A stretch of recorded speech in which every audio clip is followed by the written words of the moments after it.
छुरियाँ क्यों बनती हैं? बढ़ती एज के साथ ये ज़्यादातर मसाइल होते हैं, बुढ़ापे में बनना शुरू हो जाते हैं और ख़वातीन ज़्यादा कंसर्न। छुरियाँ दो तरह की होती हैं, डायनामिक और स्टैटिक।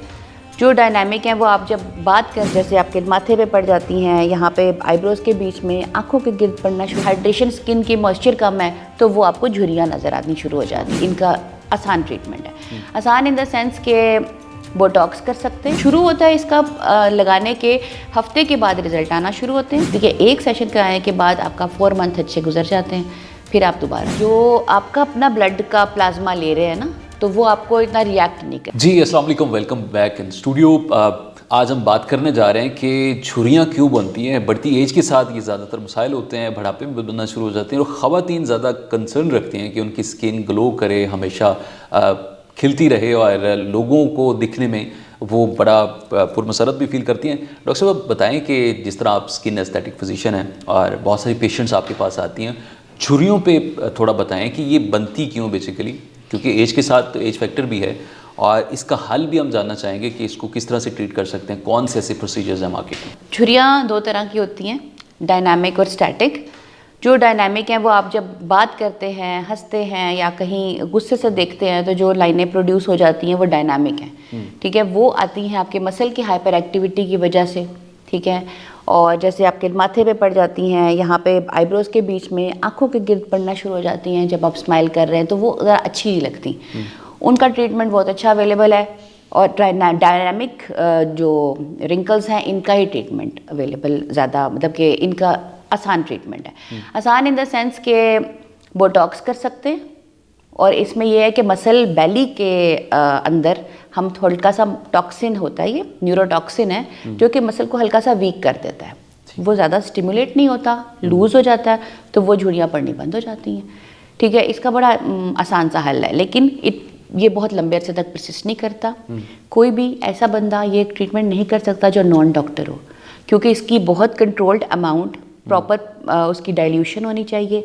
एक कंट्रोल्ड हैंड के साथ आपने बोटॉक्स लगाना है ताकि उसको सही अमाउंट मिले जो कि उसके झुर्रियों के लिए काफ़ी हो। अगर हम एक्स्ट्रा कोई लगा देता है तो permanent paralysis of the muscle हो जाता है। अच्छा, तो जो ये बोटॉक्स प्रोसीजर है क्या? हमारे सुनने वाले, देखने वाले अगर करवाना चाहते हैं तो वो उनको पता होना चाहिए। बोटॉक्स एक न्यूरोटॉक्सिन है, वो जो कि मसल की हाइपर एक्टिविटी को या उसकी स्ट्रेंथ को थोड़ा सा टोन डाउन कर देता है। अच्छा। और झुर्रियों की प्रोडक्शन को कम कर देता है। शुरू होता है इसका लगाने के हफ्ते के बाद रिजल्ट आना शुरू होते हैं, क्योंकि टॉक्सिन को काम करने के लिए, असर करने के लिए टाइम चाहिए। इसके कुछ सेशंस होते हैं, कितने रिक्वायर्ड होते हैं? इसका एक ही सेशन होता है। अच्छा, एक सेशन। और उसके बाद ये झुर्रियाँ ख़त्म हो जाती हैं, पर इसका बहुत लंबा अरसे तक परसिस्ट नहीं करता। तो इसको सस्टेन किस तरह? सस्टेन इसको इस तरह करते हैं कि ये 3 महीने तक तो कम्प्लीटली आप वो रिंकल फ्री फेस रहेगा, और उसके बाद तीसरे और चौथे महीने के बीच में हल्का हल्का उसका असर ख़त्म होना शुरू हो जाएगा।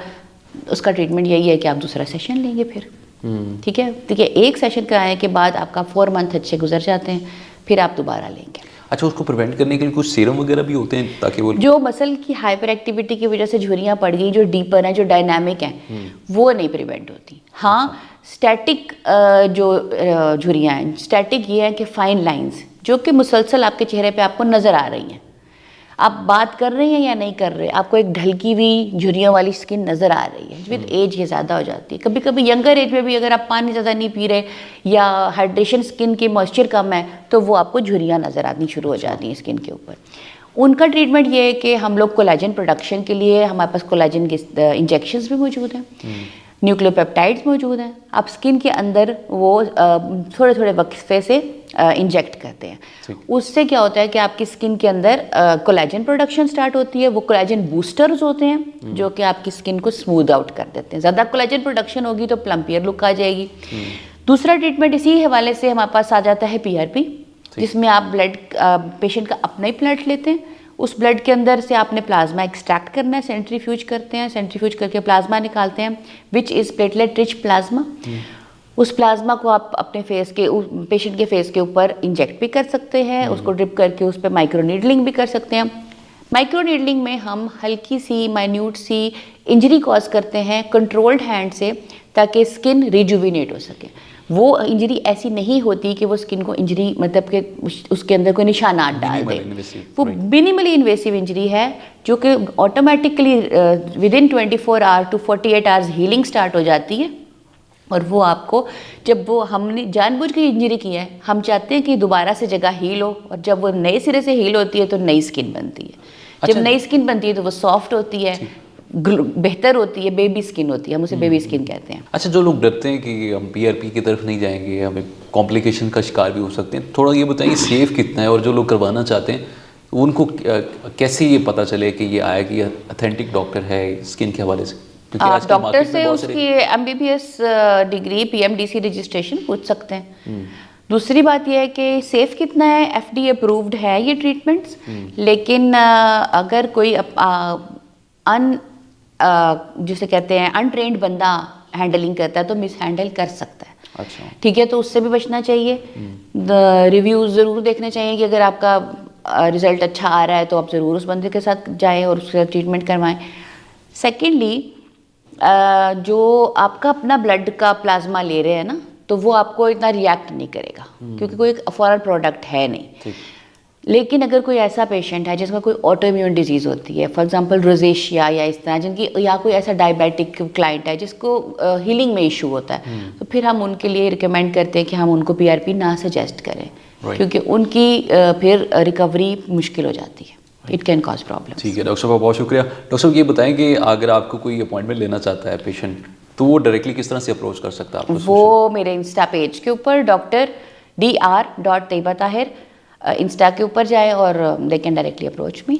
ठीक है, बहुत शुक्रिया। हमारे साथ मौजूद थी डॉक्टर तैयबा ताहिर, जो बता रही थी कि स्किन में जो झुर्रियाँ पड़ जाती हैं उसकी वजह क्या है और इसको प्रोटेक्ट किस तरह से किया जा सकता है, कौन से ऐसे मिनिमल इन्वेसिव प्रोसीजर्स हैं मार्केट में, वो कौन से प्रोसीजर्स आप करवा के अपनी स्किन को हेल्दी और ग्लो कर सकते हैं और आप झुर्रियों से बच सकते हैं। तो उम्मीद करते हैं आज का शो आपके लिए बहुत मुफीद साबित होगा। अपने मेज़बान डॉक्टर AR माडा को इजाज़त दीजिए।